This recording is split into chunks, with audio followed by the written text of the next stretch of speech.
Hello everyone, myself Assistant Professor Janvi Dave from Computer Engineering Department, Shri Swaminarayan Institute of Technology. But today we are going to discuss about Unit 7, which is backtracking and branch and bound. Backtracking and branch and bound is another approach or another strategy for solving the algorithm. In our previous session, we have discussed about the exploring graph chapter, which is your unit number 6. आज मैं ये नया unit start करने जा रही हूँ। आगे हमने टोटल हमारे 5 यूनिट कवर कर लिए। उसमें एक था ग्रिडी एल्गोरिथम स्ट्रेटजी जो है वो भी हमारा बाकी है। उससे पहले हम ये 7th, 8th और 9th यूनिट खत्म करने वाले हैं। उसके बाद हम ग्रिडी एल्गोरिथम देखेंगे। So let's start with the unit number 7, backtracking and branch and bound. Basically हमें ये चैप्टर के अंदर कौन कौन से टॉपिक्स कवर करने हैं। तो सबसे पहले तो ब्रांच एंड बाउंड का इंस्ट्रक्शन, उसके बाद आता है the 8 queens problem, then knapsack problem, उसके बाद है travelling salesman problem and minmax principle. ये जितने भी टॉपिक्स आप देख रहे हो आपकी स्क्रीन के ऊपर, वो सारे topics is a individual problem of branch and bound and backtracking method. हर एक प्रॉब्लम हमें कैसे सॉल्व करना है वो हम ये चैप्टर के अंदर देखने वाले हैं। तो let's start with the introduction of backtracking and branch and bound. तो सबसे पहले तो बैकट्रैकिंग मेथड क्या है। Backtracking can be defined as a general algorithmic technique that considers searching every possible combination in order to solve an optimization problem. It is a recursive technique. It generates state space tree for all possible solutions. It traverses the state space tree in the depth first order. So in a backtracking, we attempt solving a subproblem, and if we don't reach the desired solution, then undo whatever we did for solving that subproblem and try resolving another subproblem. Basically backtracking के अंदर होता क्या है कि आपको कोई particular problem solve करना है, तो वो पर्टिकुलर प्रॉब्लम सॉल्व करने के लिए उसके पॉसिबल बहुत सारे सॉल्यूशंस होंगे, पॉसिबल बहुत सारे वेज होंगे जिसका यूज करके हम एक सॉल्यूशन के ऊपर पहुंच पाए। तो सबसे पहले हम क्या करेंगे, एक पर्टिकुलर पाथ फॉलो करेंगे फॉर सॉल्विंग दैट पर्टिकुलर सब प्रॉब्लम। वो पाथ के ऊपर से अगर आपका प्रॉब्लम सॉल्व नहीं हो रहा है तो हमने जो जो चीज़ें परफॉर्म की है हम वो सारी चीज़ों को अंडू कर देंगे, मतलब हम वापस वो स्टेट पे आ जाएंगे और वहाँ से हम दूसरा एक पाथ ट्रैवर्स करेंगे।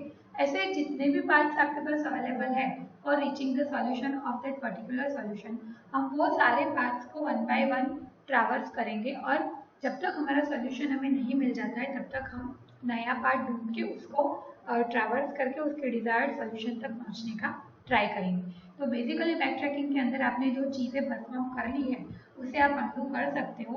आगे हमने जितनी भी टेक्निक्स देखी थी उन सब में ये चीज़ नहीं थी, मतलब एक बार आप कोई सॉल्यूशन के पाथ के ऊपर ट्रैवर्स करना स्टार्ट करते हो तो वापस प्रीवियस स्टेट में वापस नहीं आ सकते। वो चीज़ बैकट्रैकिंग जो है वो सॉल्व कर रहा है।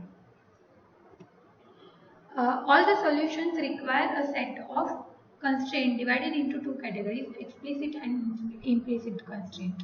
हमारे जितने भी सॉल्यूशन है वो सॉल्यूशन को हम दो कंस्ट्रेंट में डिवाइड करेंगे, एक है एक्सप्लिसिट कंस्ट्रेंट एंड दूसरा है इम्प्लिसिट कंस्ट्रेंट। यहाँ पे हमारा सबसे पहला प्रॉब्लम था जो था the 8 queens problem. 8 queens problem को इन जनरल हम द n क्वींस प्रॉब्लम बोल सकते हैं। n क्वींस प्रॉब्लम के अंदर आप n की कोई भी वैल्यू ले लो तो वो एक पर्टिकुलर क्वींस प्रॉब्लम रिप्रेजेंट करेगा। The n queen is a problem of placing n chess queens on n cross n chess board so that no two queens attack each other. Two queens of same row, same column or same diagonal can attack each other and k promising solution. A solution is called k promising if it arranges the k queens such a way that they cannot threat each other. Basically ये problem अगर समझने चाहो तो आपको मान लो कि दिया है कि 8 क्वीन प्रॉब्लम, तो हमें 8 क्रॉस 8 का एक चेस बोर्ड ड्रॉ करना है, मतलब एक मैट्रिक्स ड्रॉ करना है, एक बॉक्स ड्रॉ करना है 8 क्रॉस 8 का, जिसके अंदर हमें 8 क्वीन को प्लेस करवाना है। पर वो क्वीन हम ऐसे प्लेस करवाएंगे कि अगर एक क्वीन मैंने कोई एक पर्टिकुलर बॉक्स के अंदर प्लेस करवाई है तो वो वाली पर्टिकुलर रो, वो पर्टिकुलर कॉलम और उसका डायगोनल एरिया वहाँ पे हम दूसरी क्वीन को प्लेस नहीं करवा सकते। अगर हमने वो एरिया में से एक भी बॉक्स के अंदर क्वीन को प्लेस करवा दिया तो वो पर्टिकुलर क्वीन हमारी प्रीवियस क्वीन को अटैक कर सकती है। तो आपको क्वीन से ऐसे प्लेस करनी है कि एक क्वीन जहाँ पे प्लेस की है तो वो रो, वो कॉलम और उसके डायगोनल एरिया में दूसरी क्वीन ना हो। ऐसे आपको अगर 8 क्वीन प्रॉब्लम है तो आपको 8 क्वींस प्लेस करनी होती है, अगर 4 क्वीन प्रॉब्लम है तो आपको 4 क्वींस प्लेस करनी होती है, अगर 5 क्वीन प्रॉब्लम है तो आपको 5 क्वींस प्लेस करनी होती है। तो ऐसे करके हमें पर्टिकुलर n क्रॉस n वाले चेस बोर्ड के अंदर n नंबर ऑफ क्वींस को प्लेस करना है और हमें वो प्लेस ऐसे करना है कि कोई एक क्वीन दूसरी क्वीन को अटैक ना कर पाए। तो let's start with the n queen problem solution. सबसे पहले हम 2 क्वींस प्रॉब्लम देखते हैं, 1 क्वीन प्रॉब्लम देखते हैं। तो 1 क्वीन प्रॉब्लम के अंदर एक ही मोस्ट प्रॉमिसिंग सॉल्यूशन है। आपने यहाँ पे देखो एक क्वीन प्लेस कर दिया, अब ये क्वीन की रो, ये क्वीन की कॉलम और इसका डायगोनल एरिया जो कि ये है, ये सब में आप कोई दूसरी क्वीन प्लेस नहीं कर पाओगे। देखो ये 0 प्रॉमिसिंग सॉल्यूशन हो गया क्योंकि ये रो में तो हमने दूसरी क्वीन प्लेस नहीं की, पर ये क्वीन प्लेस करने के बाद उसी की कॉलम में हमने ये क्वीन प्लेस की है और ये इसका डायगोनल एरिया भी है, तो ये 0 प्रॉमिसिंग सॉल्यूशन हो गया। ये हम 2 क्वीन प्रॉब्लम की बात कर रहे हैं क्योंकि यहाँ पे देखो आपके पास 2 रो और 2 कॉलम है, मतलब 2 क्वींस प्रॉब्लम का सॉल्यूशन हम देख रहे हैं। अगर हमने यहाँ पे प्लेस की तो सेम रो सेम कॉलम तो नहीं है, पर ये डायगोनल एरिया है, तो ये क्वीन को अटैक कर सकती है, तो ये भी 0 प्रॉमिसिंग सॉल्यूशन हुआ। अगर एक भी क्वीन प्लेस नहीं कर रहे हो तो भी वो 0 प्रॉमिसिंग सॉल्यूशन हुआ। इसका मतलब है कि 2 क्वीन प्रॉब्लम का सॉल्यूशन पॉसिबल नहीं है क्योंकि 2 क्वीन हम 2x2 के एक बॉक्स के अंदर, एक चेस बोर्ड के अंदर प्लेस नहीं कर पाएंगे। 2x2 के चेस बोर्ड के अंदर हम एक ही क्वीन प्लेस कर सकते हैं, पर अगर आप 2 क्वीन प्रॉब्लम ले रहे हो तो आपको 2 क्वीन प्लेस करनी पड़ेगी और कंपल्सरी आपका चेस बोर्ड जो है वो भी 2x2 का ही होना चाहिए। इसका मतलब होता है कि 2 queens problem solution is not possible.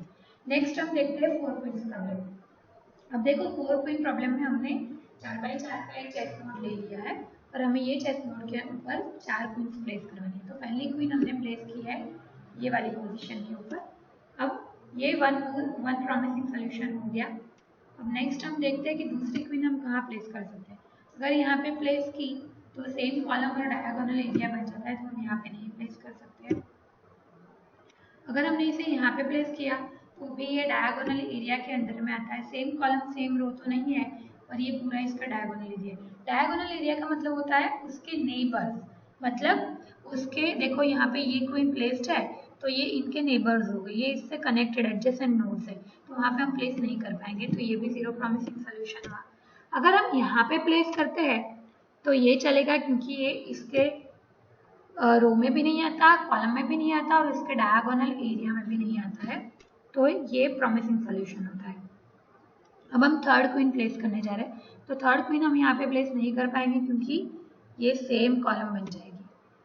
तो अब हम यहाँ पे देखते हैं, थर्ड क्वीन को हम यहाँ पे भी प्लेस नहीं कर पाएंगे क्योंकि ये जो क्वीन हमने प्लेस की है उसका ये पूरा डायगोनल एरिया बनेगा। ये जो 9 बॉक्सेस आप देख रहे हो 1 2 3 4 5 6 7 8 9, तो ये पूरे एरिया में हम ये क्वीन प्लेस नहीं कर पाएंगे।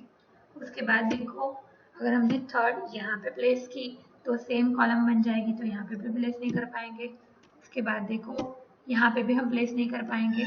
इसका मतलब हुआ कि हमने जो सेकेंड क्वीन प्लेस की है उसकी पोजीशन हमें चेंज करनी पड़ेगी। मतलब अगर ये तरीके से हम प्लेस करें तो हम 2 ही क्वीन को प्लेस कर पाएंगे, मतलब ये 2 प्रॉमिसिंग प्रॉब्लम ही 2 प्रॉमिसिंग सोल्यूशन ही होता है। हमें यहाँ पे 4 प्रॉमिसिंग सोल्यूशन चाहिए क्योंकि हमारे पास 4 क्वींस अवेलेबल है। अब हम बैक ट्रैक करते हैं, मतलब इसे चेंज करना पड़ेगा और इसे हम यहाँ रख सकते हैं या तो फिर यहाँ रख सकते हैं, तो ये सॉल्व नहीं होगा, इसके लिए हमें ये चेंज करना पड़ेगा, तो इसे मैंने यहाँ पे रख दिया है। ठीक है, तो अब मैं सेकेंड क्वीन को यहाँ पे प्लेस कर सकती हूँ क्योंकि ये रो में भी नहीं है, ये कॉलम में भी नहीं है और ये इसका डायगोनल एरिया है वहाँ पे भी नहीं है, मतलब मैंने यहाँ पे प्लेस कर दिया, ये प्रॉमिसिंग सोल्यूशन है। थर्ड क्वीन हम यहाँ पे प्लेस नहीं कर पाएंगे क्योंकि ये सेम कॉलम है। थर्ड क्वीन को हम यहाँ पे भी प्लेस नहीं कर पाएंगे क्योंकि ये इसका डायगोनल एरिया बन जाएगा। थर्ड क्वीन को हम यहाँ पे भी प्लेस नहीं कर पाएंगे क्योंकि ये सेम कॉलम बन जाएगी। तो थर्ड क्वीन को हम यहाँ पे प्लेस कर सकते हैं। यस, हम यहाँ पे प्लेस कर सकते हैं क्योंकि इसके रो में भी कुछ नहीं है, इसके कॉलम में भी कुछ नहीं है और इसके डायगोनल एरिया में भी कुछ नहीं है। अब फोर्थ क्वीन प्लेस करनी है तो फोर्थ क्वीन को हम यहाँ पे प्लेस नहीं कर पाएंगे क्योंकि इसकी कॉलम में ऑलरेडी एक क्वीन है। अगर हम यहाँ पे प्लेस करें तो ये सॉल्यूशन चलेगा क्योंकि यहाँ पे रो में भी कुछ नहीं है, कॉलम में भी कुछ नहीं है और इसके डायगोनल एरिया में भी कुछ नहीं है। तो ये जो हुआ वो 4 प्रॉमिसिंग सोल्यूशन हुआ। देखो फर्स्ट क्वीन हमने थर्ड नंबर के कॉलम में प्रोड्यूस की, सेकंड हमने फर्स्ट में रखा, थर्ड हमने फोर्थ पे रखी और फोर्थ हमने सेकंड पे रखी। तो ये 4 प्रॉमिसिंग सोल्यूशन हो गया हमारा। ये हमारा 4 क्वीन का एक सोल्यूशन हो गया। तो ऐसे करते करते आप 4 क्वींस के बहुत सारे सोल्यूशन ढूंढ सकते हो। ये हमने एक सोल्यूशन ढूंढना है, तो ऐसे करके आप बहुत सारे सोल्यूशन ढूंढ सकते हो। पॉसिबल हो तो देखो सबसे पहले हमने फर्स्ट क्वीन जो है वो फर्स्ट कॉलम के फर्स्ट बॉक्स में प्लेस की थी, वहां से हमें सोल्यूशन नहीं मिल रहा था तो हमने थर्ड बॉक्स में प्लेस कर दिया। अब सेकंड और फोर्थ बाकी है, मतलब सेकंड और फोर्थ में हमने ट्राई नहीं किया है, तो वो चीज़ आप करो, उससे आपको ज़्यादा सोल्यूशन मिलेंगे 4 क्वीन के लिए। तो एग्जाम में आपको देखो ये है कि सेकेंड बॉक्स में मैंने प्लेस की अगर, तो सेकेंड, उसके बाद फोर्थ, उसके बाद फर्स्ट और उसके बाद थर्ड, तो ये था हमारा अनदर सोल्यूशन। तो ऐसे करते करते आपको एक से ज़्यादा सोल्यूशन मिल सकते हैं। एग्जाम में आपको ऐसा कोई क्वेश्चन आ सकता है कि 5 क्वीन प्रॉब्लम के पॉसिबल सोल्यूशन ढूंढो, तो आपको सारे पॉसिबल मतलब जितने भी हो सके उतने सोल्यूशन आपको ढूंढने पड़ेंगे।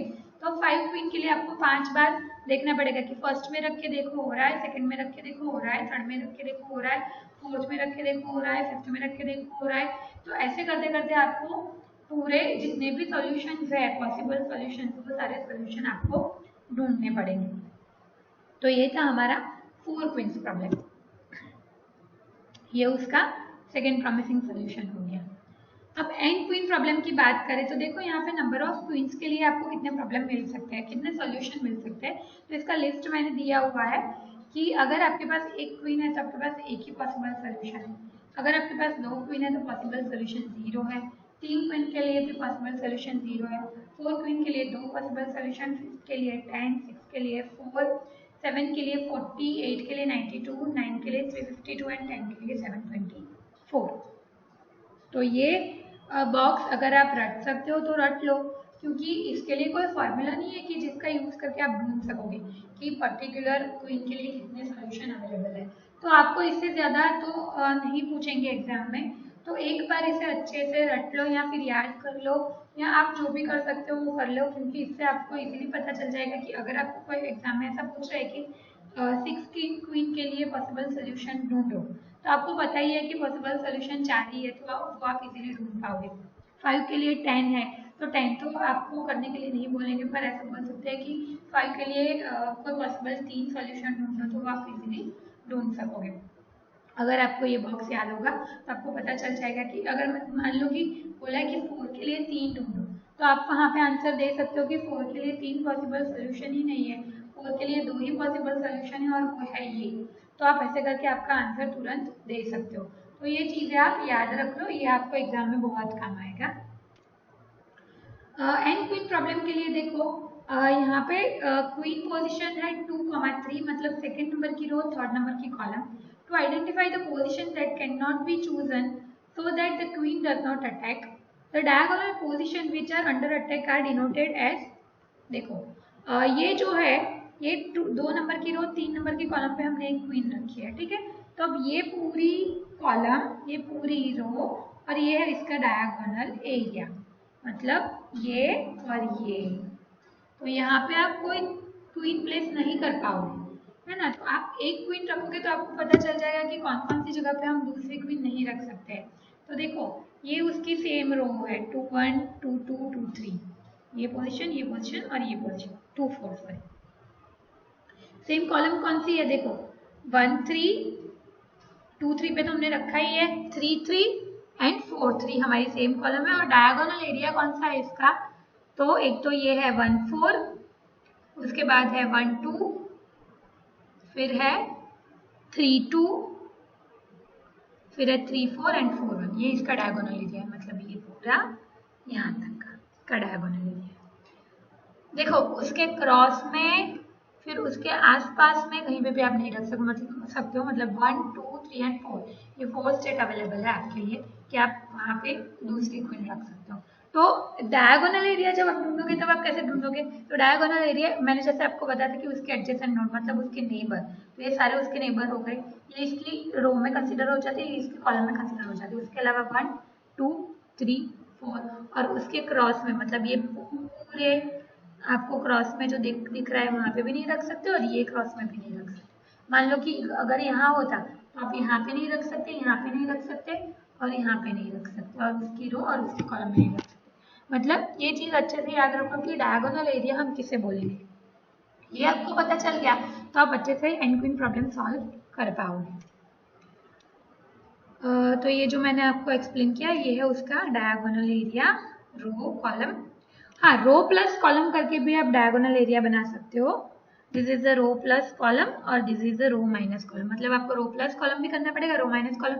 इतने लॉजिक में जाने की जरूरत नहीं है, सिंपल एक चीज मैं आपको बता देती हूँ आपको करना क्या है। यहाँ पे क्वीन रखिए तो ये और ये पूरा उसका डायगोनल एरिया हो जाएगा। रो और कॉलम का आप उसकी इजीली फाइंड कर लोगे, बट डायगोनल एरिया फाइंड करने में अगर आपको प्रॉब्लम होगी तो आपको ऐसे उसका डायगोनल एरिया जो है वो फाइंड कर लेना है। तो देखो अब इसके लिए ये इसकी प्रोसीजर है। अब ये मुझे आपको दिखाने की ज़रूरत नहीं है, शायद आपको ये अच्छे से पता चल गया है। ये इसका एल्गोरिथम वाइज इसका एग्जीक्यूशन है। एक बार अच्छे से देख लो, मैं ये स्लाइड्स फिर से चला रही हूँ, एक बार इसे अच्छे से देख लो। प्रोसीजर के अंदर हमें जाने की ज़रूरत नहीं है, पर हम करेंगे क्या कि हमें बेसिकली क्या करना है कि आप कैसे रख रहे हो। एक बार आपको रो कॉलम और डायगोनल एरिया पता चल जाएगा तो आपको प्रोसीजर के अंदर जाने की जरूरत नहीं है, आप इजीली ये प्रॉब्लम जो है वो सॉल्व कर पाओगे। तो देखो ये वैल्यू है, हमने 2 के ऊपर रखा है, बाकी में 0 0 0 सोल्यूशन है। मतलब ये 2 पे क्वीन रख दी, बाकी सब में 0 0 0 रख दिया। के इज इक्वल टू है 1 क्योंकि हमने रो मतलब 1 प्रॉमिसिंग वैल्यू हमारी तो 1 दिया। कॉलम है हमारी सेकेंड, डायगोनल एरिया है 4 5 1 3 5। डायगोनल एरिया हो जाएगा आपका 4 5 और 1 3 5।